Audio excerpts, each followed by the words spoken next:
Bienvenidos. Esto es América Noticias bajo la dirección general de Carlos Vasallo. Estos son los titulares que marcan la jornada informativa de hoy. Misterio y muerte. Hallan sin vida a camionero cubano tras 11 días desaparecido. Les contamos los detalles de este caso que conmociona. Escándalo total. Cubano presume su green card, se declara comunista y reta a que lo deporten. Esta es mi green card. Ahora, si tienen huevos, quítenmelo. Tenemos el video y la reacción. Trump se impone. Senado le deja el camino libre y aumenta la presión contra el régimen cubano. Le explicamos qué significa ahora. Alerta global. Irán amenaza con un ataque sin precedentes y el mundo contiene la respiración. Todos los detalles de esta escalada. Además, Miguel Cosío pone en contexto la dramática situación de los presos en Cuba junto a Javier Larrondo, presidente de Prisoners Defenders, con revelaciones realmente escalofriantes. Y Camilo Egaña analiza junto al politólogo Esteban Hernández el aumento de la violencia política en Estados Unidos tras el atentado contra el presidente Donald Trump. Información confiable y al momento aquí en América Noticias. Comenzamos. Encuentran sin vida a camionero cubano. Trágico desenlace y más preguntas que respuestas. El camionero cubano Alejandro Jacomino González, de 41 años, fue hallado sin vida en el estado de Georgia, tras casi 2 semanas desaparecido en un caso que ha estremecido al sur de Florida. La confirmación llegó por parte del FBI, que junto a su división en Atlanta, identificó el cuerpo encontrado en la costa de Georgia como el del conductor. Sin embargo, hasta ahora, las autoridades no han revelado la causa de muerte. El caso, que ya era investigado como una desaparición sospechosa, ahora entra en una fase aún más delicada. La familia asegura que sigue sin saber qué ocurrió exactamente y exige respuestas. El camión en el que transportaba vehículos de lujo fue localizado días antes sin él, con parte de la carga desaparecida. Algunos de esos autos ya han sido recuperados, pero el rastro de lo ocurrido sigue siendo un rompecabezas. Las autoridades no descartan ninguna hipótesis, robo, secuestro o una operación más compleja detrás de este caso que ha encendido las alarmas en la comunidad de camioneros. Mientras tanto, el FBI mantiene activa la investigación entre Florida y Georgia, en busca de piezas clave que permitan reconstruir las últimas horas de Jacomino González. Un final devastador, una familia sin respuestas y un caso que, lejos de cerrarse, apenas comienza a revelar su lado más oscuro. Seguiremos de cerca este caso. Soy Camilo Lavastilla para América Noticias. Atención a esto. Un cubano presume su green card, se declara comunista y reta a que lo deporten. Un video que ha desatado indignación y que vuelve a encender el debate migratorio en Estados Unidos.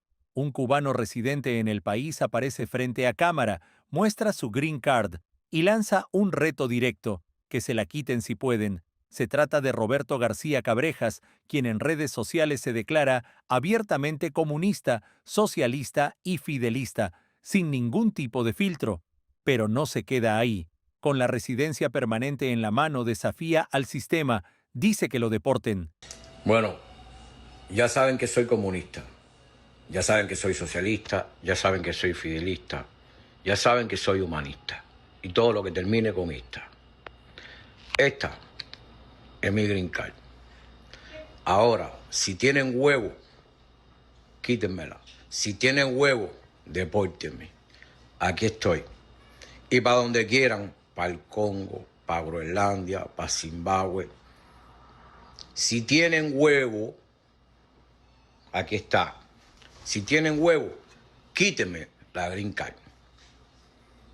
Recuerden que la vida no es problema, es solución. Chao, pescado. Un mensaje que para muchos no es solo provocador, sino una burla directa a las leyes de un país donde miles han llegado huyendo precisamente de ese sistema que él dice defender. Y atención a esto, porque el desafío no se quedó en palabras.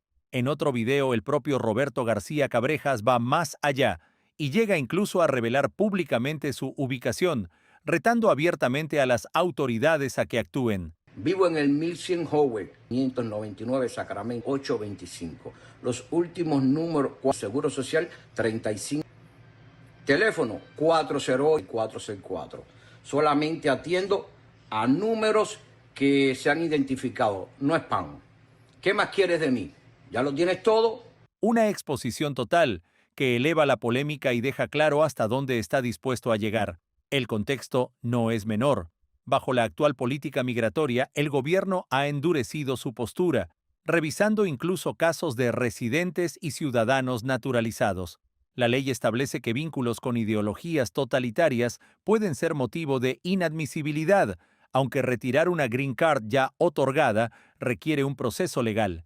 Hoy, este video suma miles de reproducciones, genera reacciones encontradas y vuelve a poner sobre la mesa hasta dónde llegan los límites entre la provocación, la ley y las consecuencias. Soy Camilo Lavastilla para América Noticias. Victoria política clave para Donald Trump en Washington y duro golpe para los demócratas. El Senado de Estados Unidos rechazó el intento de limitar los poderes del presidente para actuar frente a Cuba, en una votación de 51-47 que deja claro quién tiene el control del juego. Scott presentó un punto de orden para bloquear la citada moción, argumentando que no hay hostilidades activas de Estados Unidos contra Cuba. La iniciativa demócrata buscaba obligar a Trump a pedir permiso al Congreso antes de cualquier acción militar, pero los republicanos cerraron filas y bloquearon lo que calificaron como una maniobra política innecesaria. Para figuras como el senador Rick Scott, no hay guerra activa contra Cuba y, por tanto, no hay nada que frenar. El mensaje es directo. El presidente mantiene su autoridad como comandante en jefe y puede responder con rapidez ante cualquier amenaza, sin ataduras políticas en medio de una crisis creciente en la isla. Pero detrás de este pulso en el Senado hay algo más profundo.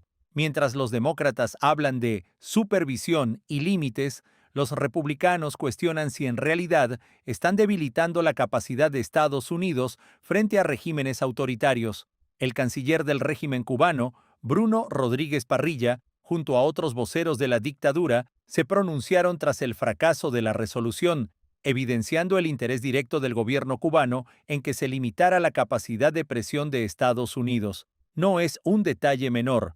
Para muchos analistas, el régimen cubano sigue de cerca cada paso que se da en Washington. Mientras tanto, Trump sigue elevando la presión sobre la isla con medidas económicas y energéticas sin precedentes, en una estrategia que, según la Casa Blanca, busca forzar cambios reales dentro del sistema cubano. El tablero está definido. Trump avanza sin frenos, el Senado lo respalda y Cuba, atenta, reacciona.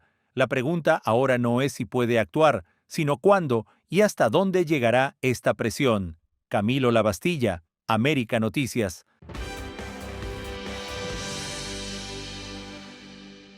La tensión escala y ya no es retórica. Irán lanza una advertencia directa a Estados Unidos. Si continúan las intervenciones contra sus navíos, responderán con una acción militar sin precedentes.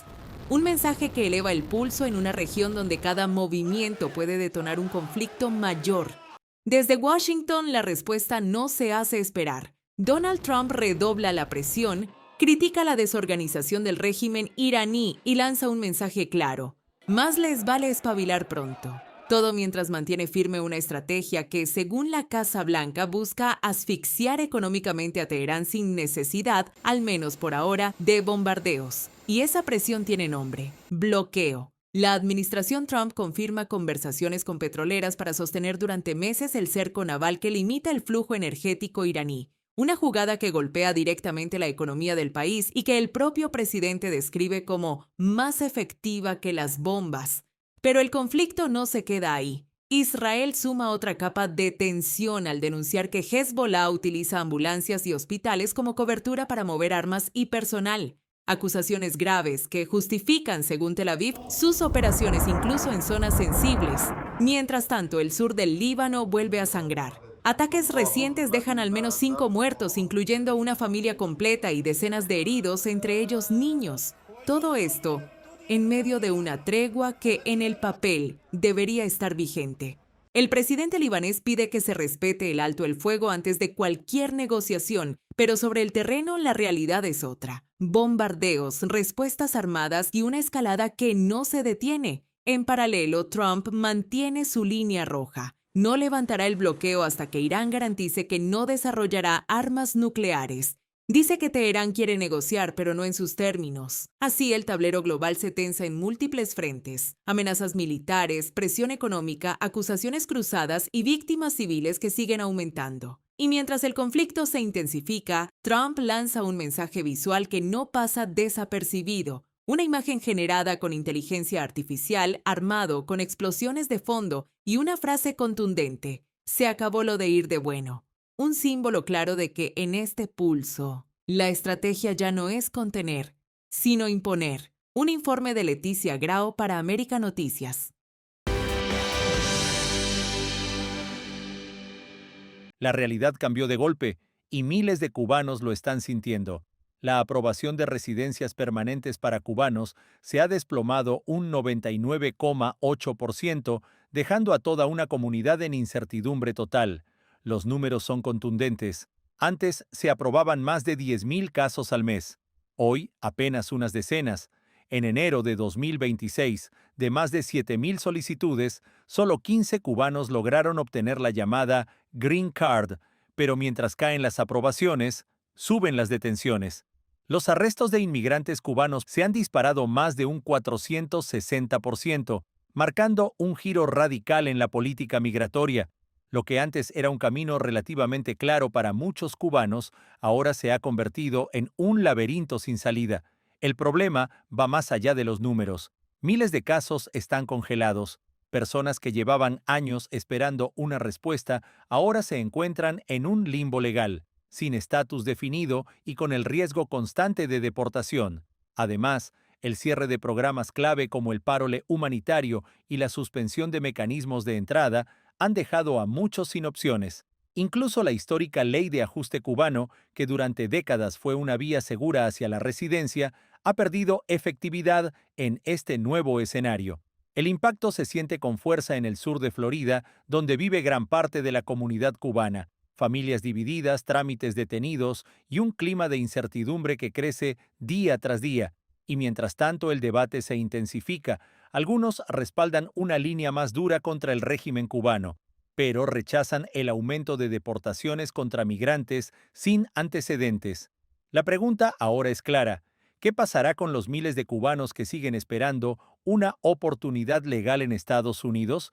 Menos residencias, más detenciones y una comunidad que enfrenta uno de sus momentos más inciertos en décadas dentro de Estados Unidos, informó Camilo Lavastilla para América Noticias.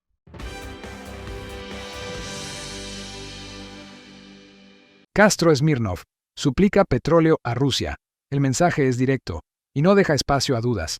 Fidel Antonio Castro Smirnov salió a agradecer públicamente a Rusia por el envío de petróleo, en lo que muchos interpretan como una súplica abierta en nombre del régimen cubano. Desde Moscú, el nieto del dictador no habló de política, habló de necesidad. Admitió que Cuba requiere combustible para sostener el país, desde hospitales hasta servicios básicos. Un reconocimiento que expone la dependencia total del sistema. Nosotros ahora realmente necesitamos combustible para que funcione la economía del país.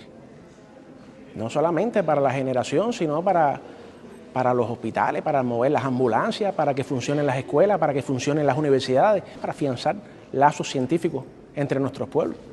Y nosotros realmente ahora necesitamos, para el combustible necesitamos petróleo para funcionar. Y entonces Estados Unidos, el gobierno de Trump y Marco Rubio han amenazado al mundo entero con sanciones si nos venden petróleo. ¿Con qué justificación ese castigo colectivo? Y en Cuba seguiremos resistiendo, seguiremos luchando, seguro de que tendremos más temprano que tarde la victoria. Pero el momento no es casual. Este pronunciamiento llega justo cuando el segundo petrolero ruso que se dirigía a La Habana cambió su rumbo, dejando en duda su llegada. Es decir, mientras el régimen agradece, el suministro vuelve a tambalearse. A esto se suma la presión internacional, que limita aún más las opciones y obliga a buscar vías cada vez más cerradas. Por eso, la imagen es clara. Un representante del poder cubano viajando al exterior, no a anunciar soluciones, sino a pedir ayuda. Y en estos momentos tan duros para el pueblo cubano, tenemos la ayuda solidaria del pueblo y el gobierno ruso, que merecen nuestro mayor agradecimiento. Y no es la primera vez. En meses recientes, el propio Castro Smirnov ya había advertido que el peligro para Cuba nunca había estado tan cerca. Un régimen que agradece, un emisario que pide y una isla que depende cada vez más de lo que decida Moscú. Para América Noticias, soy Enrique López.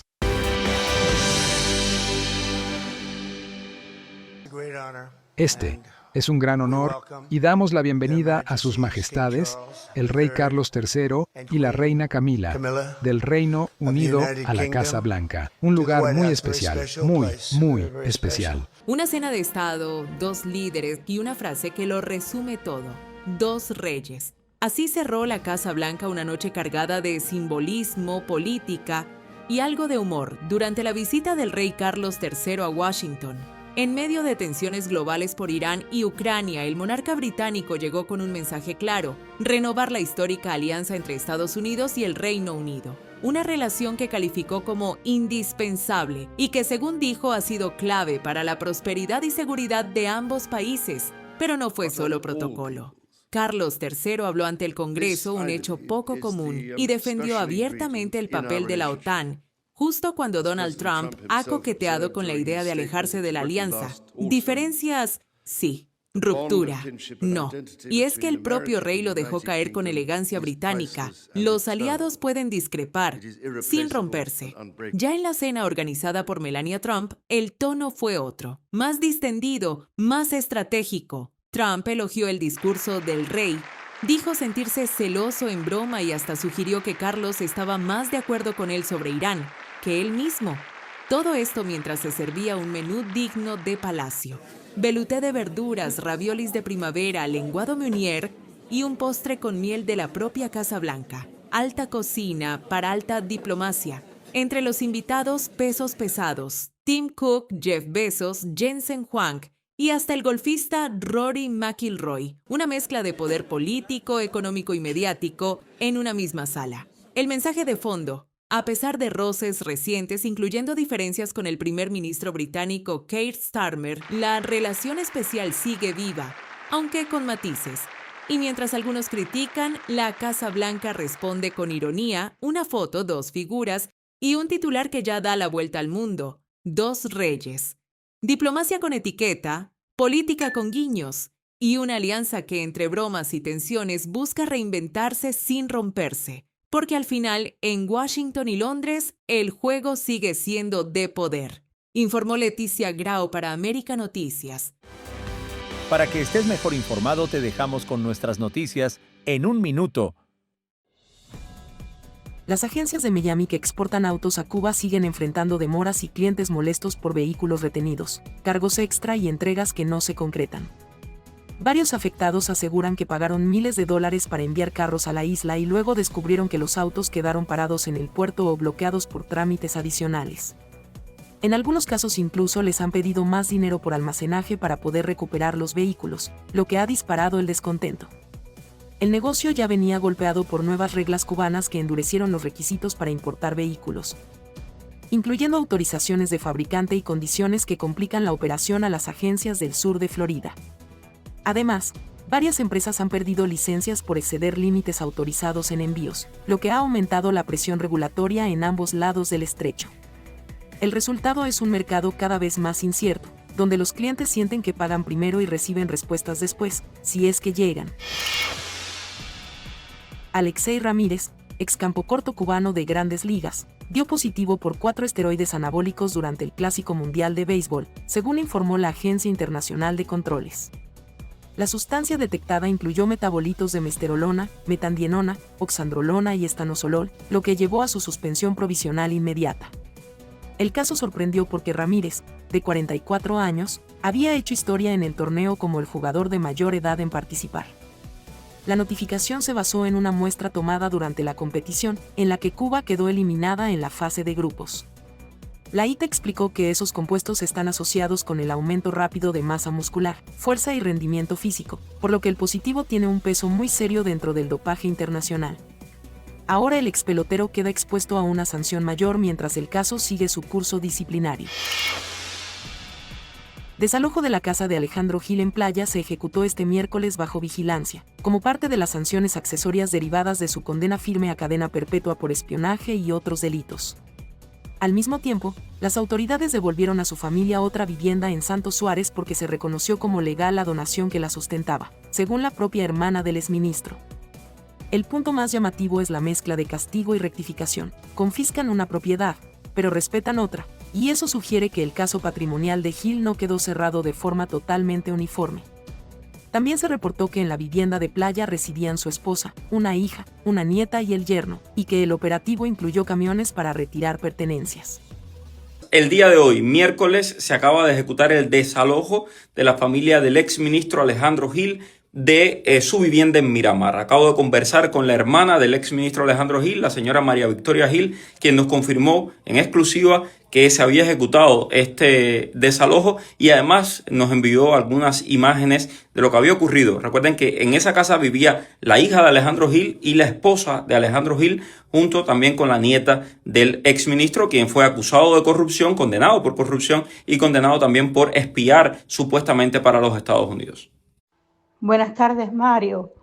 Un cordial saludo para todos los seguidores de Martín Noticias y para tus seguidores, que son muchos, entre ellos me incluyo. Efectivamente, en la mañana de hoy se realizó la confiscación que estaba prevista en la sentencia de la casa de Miramar de 24 entre primera y tercera, como parte de todo el proceso ejecutorio de la sentencia, que es firme.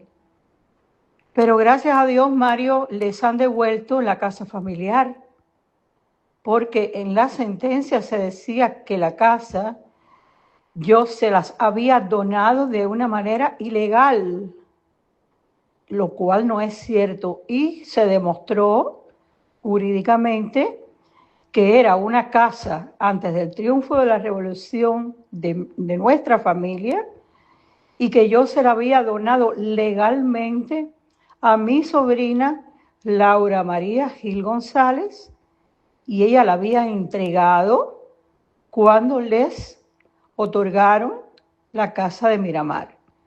Entonces, por suerte, se está mudando.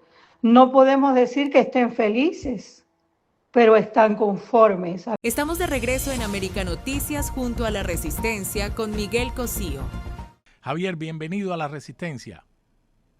Muchas gracias, Miguel, un placer. Te estaba escuchando. Yo sé que no has parado en el día de hoy, entrevista tras entrevista, tu trabajo es ese. He podido, por eso a veces es bueno que sea tarde para ti allá en Madrid y un poco más temprano para mí aquí en Miami, porque he podido revisar el documento. Esto es un masazo, Javier. Esto es un masazo. Esa bandeja que ustedes ponen ahí, la bandeja de metal, que muchos cubanos, millones de cubanos alguna vez en nuestras vidas comimos con ella. La imagen lo dice todo. A mí lo que me llama la atención, Javier, es cómo ustedes documentan, y quiero que le expliques al público aquí en Miami y todos quienes nos escuchan.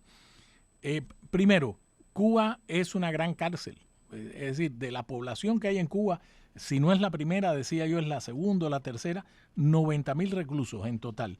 Ahora, el dato importante aquí es lo que ustedes señalan, que estos reclusos sufren daños irreversibles por desnutrición forzosa. ¿Por qué forzosa? Pues mira, Miguel, hay 90,000 presos en Cuba. Eso lo ha documentado World Prison Brief de Londres. Y lo documentó con un trabajo que nosotros le hicimos, una documentación que ellos verificaron del Ministerio del Interior, donde se detallaba absolutamente todo, el número de presos, los condenados por delitos, absolutamente todo. Bueno, y a partir de eso, sabiendo que hay 90,000 presos y que Cuba tenía 9 millones y pico en el último ONEI tenía 9 millones y pico de habitantes, pero iban decreciendo más de 300.000 al año y de hecho en 2021-22 fue muy superior. Lo que se deduce es que tenemos 9 millones de personas en Cuba aproximadamente. Es decir, el 1% de la población está en prisión. Esto supone 140 veces Alemania, supone, o sea, perdón, 140, 14 veces la tasa carcelaria de Alemania, el doble que la de Estados Unidos prácticamente, y un largo etcétera. Es el segundo país del mundo y solo le gana un país que acaba de librar una guerra, que es El Salvador, ¿vale? El resto, en el resto de los países, gana por goleada, ¿no? Goleada represiva, como es el régimen. Y bueno, es desnutrición forzosa porque no les dan más comida. Les dan un desayuno que consiste en un trocito de pan así, una cosita así, no más, redondito, un asquito, por cierto, un té que no saben si es té o qué hierbas lleva, y además tiene una altura el té de una cosita así, en un vasito, una cosita así, nada, una porquería, ese es el desayuno. La comida es, el almuerzo es lo que hemos visto en la bandeja, ¿vale? Que tiene 50 gramos de una cosa, 30 gramos de otra y 70 de la otra. Un desastre absoluto. Y luego repiten a las 3, 4 de la tarde, repiten la cena. Cuidado, esto en el mejor de los casos, porque ya sabemos que hay prisiones en las que están dando solamente una comida, no dos, ¿vale? Ya sabemos que eso pasa habitualmente. Bueno, pues hemos elegido el mejor caso y hemos analizado nutricionalmente con expertos todos los componentes que esa comida tiene. Y supone entre 250 y 353 kilocalorías al día. Cuando un hombre sedentario, adulto, sedentario, no deportista, debe consumir para estar sano unas 2.500 kilocalorías. Fíjense que es el 10% prácticamente. Pero es que para sobrevivir, el ser humano necesita más de 1.000 kilocalorías al día. Para sobrevivir. Y estás hablando Entonces, de lo que estamos- 251. ¿Eh? Estabas hablando de 251. Si el ser humano necesita 1.000 calorías al día para vivir, mencionaste la cifra de 251. Sí, entre 250 y 353, efectivamente, santo. kilocalorías. Pero esa es la dosis de supervivencia, 1.000 y pico kilocalorías. La dosis, digamos, mínima recomendada son en torno a los 2.500 kilocalorías. Es decir, lo que significa es que los nutricionistas que hemos empleado nos han detallado un montón de enfermedades que se producen solamente con meses de esa dieta. Y es una dieta forzosa, es la única dieta que tienen. Por eso es forzosa, porque están en prisión, están en manos del gobierno, que les ofrece esa porquería, esa miseria. Pero es que si lo llevas a años, te digo, Miguel, que los médicos nos han dicho, mira, no lo vamos a poner en el informe, porque, digamos, nunca podemos, digamos, sentenciar que esto es así, pero esto es muerte prácticamente garantizada en años. ¿Por qué no se mueren? Bueno, pues no se mueren porque los familiares le llevan comida. Porque los familiares saben que si no le llevan comida se mueren. ¿eh? Pero es que además los familiares le llevan comida y medicamentos y vitaminas y tal y cual, y los carceleros se las roban, como tú bien sabes también. Bueno, todo esto lo sabíamos, Miguel, lo sabemos desde hace décadas. No hemos descubierto el maná para ti y para mí. Pero para los diplomáticos, para los políticos, para los burócratas que lo oyen en la distancia, que los presos se quejan de que la comida y tal, bueno, se quejan, eso es lo de menos. No, no, lo de menos no. Mira las comidas. Y luego me decía, hoy José Daniel Ferrer, me decía, no, no, y no solamente el asco de la pinta que tiene, hay que olerla. Cuando la hueles ya, quieres vomitar. Ese es el problema, el segundo problema, que es igual o más grave. No solamente es una cantidad ínfima, sino que además está en prácticamente mal estado. Te pediría que te quedes un ratito más, porque tengo que ir a una pausa. Muy bien. Yo sé que tienes una agenda, no paras, pero te robaría unos minutos más, Javier, para terminar. No, ahora tengo tiempo y para ti siempre, Miguel. Gracias. Porque te quiero preguntar algunas otras cosas. Terminar el informe, por supuesto, y algún par de cosas más sobre el tema de los presos políticos en Cuba. Ese es el gran tema, el tema primario de todo el asunto, porque en los presos políticos se resume el estado dictatorial de 67 años de Cuba. Yo quisiera que Claudia Sheinbaum, Lula da Silva, Gustavo Petro, Pedro Sánchez, yo quisiera que estos señores leyeran este informe incluso por arriba. Javier, una pregunta. Ustedes exponen aquí que hay 34 presos políticos, o sea, de los 90.000 que recoge el informe, el centro de la situación carcelaria en Cuba desde el punto de vista nutricional. Ustedes señalan que hay 34 presos políticos con riesgos gravísimos para su integridad.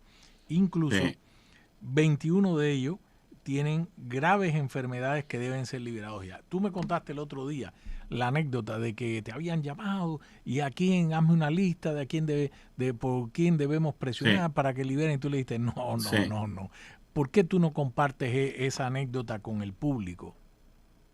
Sí, pues mira, Miguel, me pasó lo siguiente.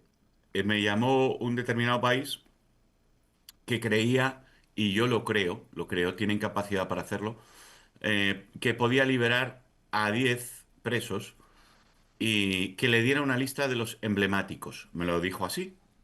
Los más conocidos, los más emblemáticos, los que todo el mundo quiere que se liberen y tal. Y claro que la hay. Quiero decir, se puede hacer una lista, ¿no? Pero el problema es que me surgió un problema moral mientras hablaba, mientras le escuchaba. Y le dije, oye, y le dije espontáneo, ¿y no crees que a lo mejor sería más adecuado hacer una lista con los que realmente más peligro para su vida tienen? Y bueno, no, pero realmente pásame los emblemáticos, si quieres me pasas la otra. Era como una cosa accesoria. Y le dije, ¿la necesitas rápido? Me dijo, no, ahora estoy de viaje, entonces voy a tal, la tengo que tener para el lunes que viene. Y yo tenía una semana y me quedé con el run run toda la semana. Y hablé con mi equipo y les conté a mi equipo mi dilema moral, que yo no quería entregar una lista de los emblemáticos. Y no quería entregar una lista de los emblemáticos a pesar de que entre ellos hay muchos amigos míos personales de hace muchos años, por una razón, porque hay presos que si se quedan en prisión morirán en un tiempo, digamos, determinado y tenemos que centrarnos en ellos, ¿no? Y entonces era un dilema moral. Y estuve toda la semana pensando. Al final me reuní con el equipo, les comenté que me iba a negar a dar la lista de emblemáticos y que les iba a hacer una lista muy superior.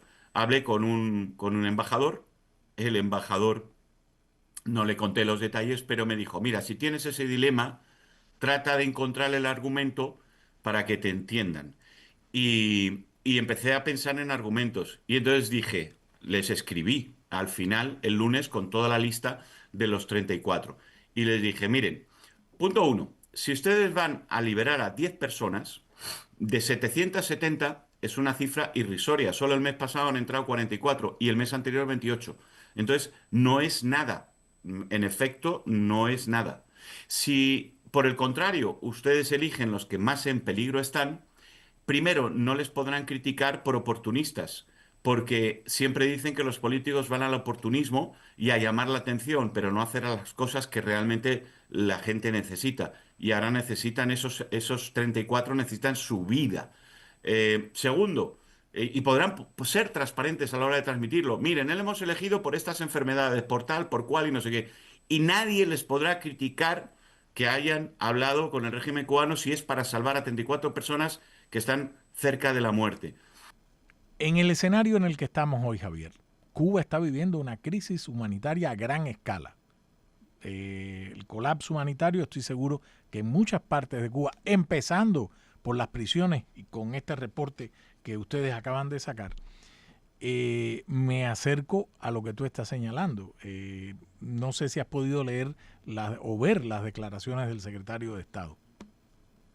No he tenido oportunidad porque ando como los locos y he tenido poco tiempo para leer, pero sí he escuchado lo que dicen que ha dicho y todo. Mira, Marco Rubio es una persona súper brillante.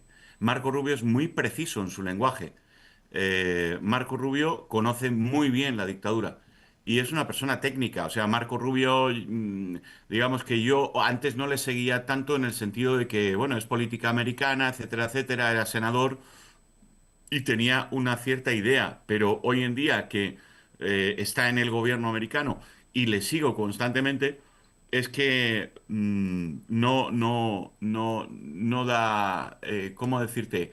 Em, Ninguna de sus declaraciones, en ninguna, se puede detectar nada errático. Es una persona tremendamente clarividente. Y todo lo que me han comentado de esta declaración, como me acabas de hacer tú, pues me parece muy correcto.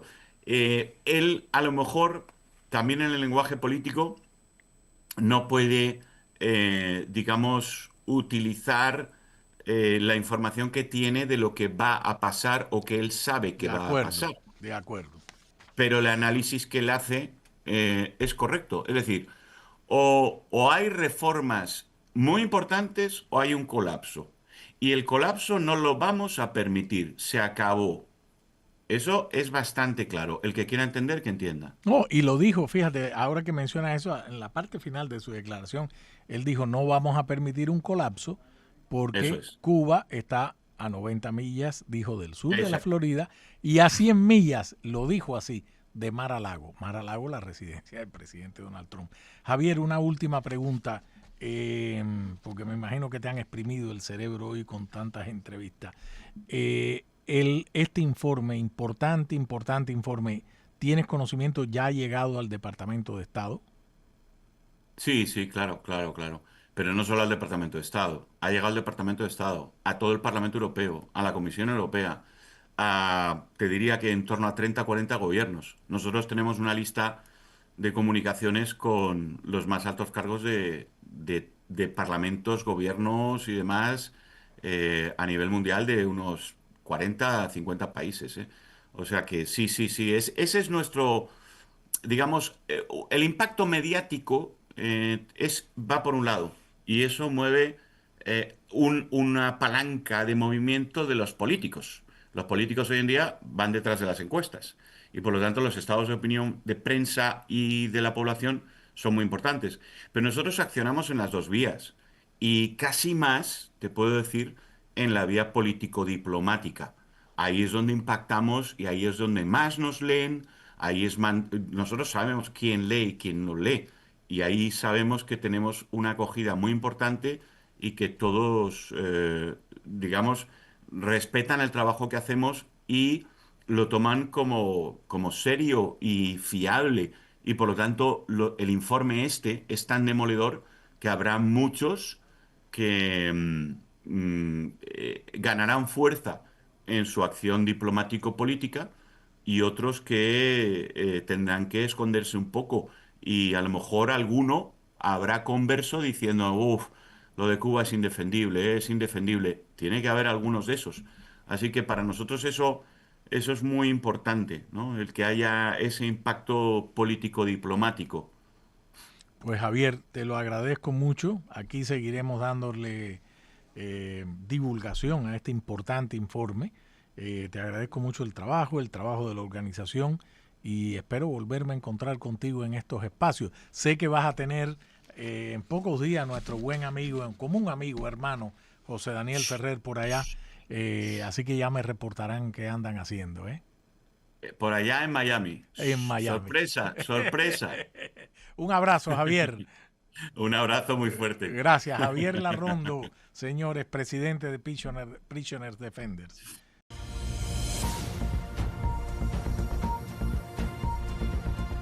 Estamos de regreso en América Noticias junto a Panorama al Día con Camilo Egaña. A esta hora, varias son las certezas, pero muchas aún las dudas, en medio de la investigación de los motivos del sospechoso y de la actuación de los servicios secretos para algunos. Esteban Hernández es un avesado, analista republicano, consensudo, justo, me parece a mí, e intelectualmente muy despierto, que es lo que más me gusta. Esteban, bienvenido. Buenas tardes. Muchas gracias por la invitación. Buenas tardes. Esteban, este es el tercer intento de asesinato contra el presidente Trump en menos de 2 años. ¿Cómo se puede explicar algo tan tremendo, más allá de la politiquería al uso, más allá del atrincheramiento ideológico de los dos grandes partidos de este país? Bueno, esto habla al final, Camilo, de un sector en la sociedad que considera que la mejor manera de solucionar las cuestiones, las diferencias políticas es justamente a través de la violencia, ¿no? Lo primero que hay que aclarar es que cualquier persona que lleve a cabo este tipo de acciones está enfermo mentalmente. Totalmente. Incluso este último, que parecía, de todos los que hemos visto, parecía el más normal, un individuo que tenía trabajo, tenía familia, era estudiado, incluso yo se lo escuchaba hoy a un analista y de verdad que gran detalle, ¿no? Cuando lees el manifiesto, no tenía los errores ortográficos que tienden a tener este tipo de manifiestos. Era un tipo que, bueno, parecía que llevaba una vida normal, pero vimos que por adentro, bueno, estaba lleno de un odio enorme que, bueno, a su juicio la mejor manera de solucionarlo era precisamente a través de la violencia. Y yo creo que en un país como los Estados Unidos, en donde más allá de las diferencias profundas que hay, yo tengo muchas diferencias con el Partido Demócrata, todavía hay instituciones, todavía hay mecanismos democráticos para expresar estas diferencias. Por ejemplo, vienen unas elecciones de medio término, el que no esté feliz con lo que está haciendo la administración actual se puede expresar libremente en las Hombre, claro, claro, pero no por las armas, claro. Exactamente, en el año 2028 ya Donald Trump ni siquiera puede estar en la boleta porque, bueno, ya habrá cumplido entonces el tiempo correspondiente. Entonces, incluso si a usted le parece que la democracia no es la vía, porque, bueno, a su juicio no va a generar los cambios de la forma que usted quiere, también es cierto que basta incluso con esperar a que pasen los próximos 3 años porque ya Donald Trump no va a estar en el poder, quiera o no. Y me parece muy lamentable, bueno, que estemos viendo este tipo de episodios y sobre todo, Camilo, la normalización. Y lo digo desde todo punto de vista, la normalización. Uno, porque no genera el impacto que yo pienso que debería generar. Genera indignación, genera, por supuesto, cobertura mediática, pero no es que paraliza al país como antes sucedía en los Estados Unidos. Y dos, cuando hablo de normalización, Camilo, me refiero incluso al propio Trump. Yo no sé si tú viste la reacción que se ve en el video, pero tú veías a una Melania muy preocupada, a el mentalista, que era el que estaba como entretenimiento en esa escena, muy preocupado, o sea, ambos abrieron la boca y no hallaban qué hacer, y Trump, su reacción fue como que, ay, otra vez. Eso me parece lamentable. Ojo, no desde la perspectiva de Trump, sino que precisamente que un presidente ya sienta que eso es normal, que lo quieren matar a cada rato, y creo que estamos en un punto muy oscuro, porque, y esto no es una incitación, aclaro, pero eventualmente tantos han sido los episodios, podemos recordar incluso lo que pasó con Charlie Kirk, Camilo, eventualmente puede haber un loquito del otro lado, ¿no? De este lado, que diga, bueno, yo estoy cansado de poner los muertos y que entonces también comience a accionar de esta forma.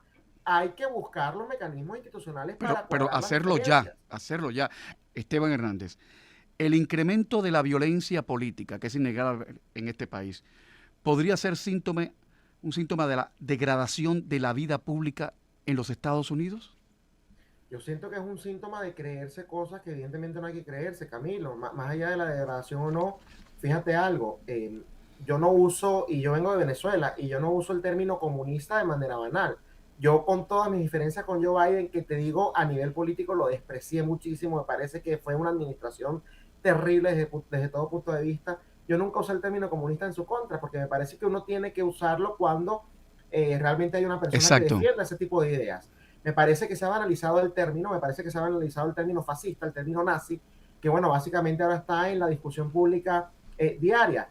El que crea que Donald Trump es nazi o es fascista, o los republicanos en términos generales, no estudió de historia en lo absoluto, partiendo incluso desde lo que es la base del nazismo, esa superioridad racial en contra además de los judíos antisemitas. O sea, esta administración es muy amigable con Israel, pero incluso a nivel político y económico tiene unas políticas que no son para nada parecidas a la del nazismo. Entonces, me parece que llamar nazi, fascista o comunista a cualquiera que no piense como yo, no es tanto el tema incendiario o la degradación de la política, sino que es la banalización de los términos de gente que se ha sufrido en carne propia, bien sea el comunismo o el fascismo, pero además de la ignorancia, porque si usted no logra ver las diferencias, que dentro de las derechas hay muchos matices, dentro de las izquierdas hay muchos matices, y que importa más las políticas en muchos casos que incluso lo que pueda estar diciendo a nivel o el estilo, ¿no?, que utilice la persona, entonces lamentablemente, bueno, estamos en una situación sin precedentes, y por eso es que estos ignorantes, locos pero ignorantes también, toman este tipo de acciones. Bueno, también. Oye, querido Esteban, se me acaba de ocurrir algo, y como yo pago mis impuestos, lo digo alto y públicamente. Si yo consiguiese un analista liberal que esté a tu nivel, a tu misma estatura intelectual, tu misma capacidad de analizar, de balancear, deberíamos inventar un programa que se llamara Moros y Cristianos, y que todas las noches en Canal 41 o en América Radio, se trae un tema, ustedes dos lo debaten, yo estoy en el medio como la señorita Laura para que no se arme mucho desmadre. Sería una producción independiente, se la vendemos al señor Vasallo, a lo mejor salimos de pobre, ¿no? Bueno, me parece una idea excelente. Si eso lo llegaran a presentar, cuenta conmigo y te tengo a la persona indicada para ello también. Querido Esteban, muchísimas gracias por estar en el programa. Es un placer como siempre. Cuídate mucho. Muchas gracias, igualmente. Cuídate mucho, que van armados, como decían en las películas del oeste antes, cuando éramos niños. Cuídate también, gracias. Chao, un abrazo.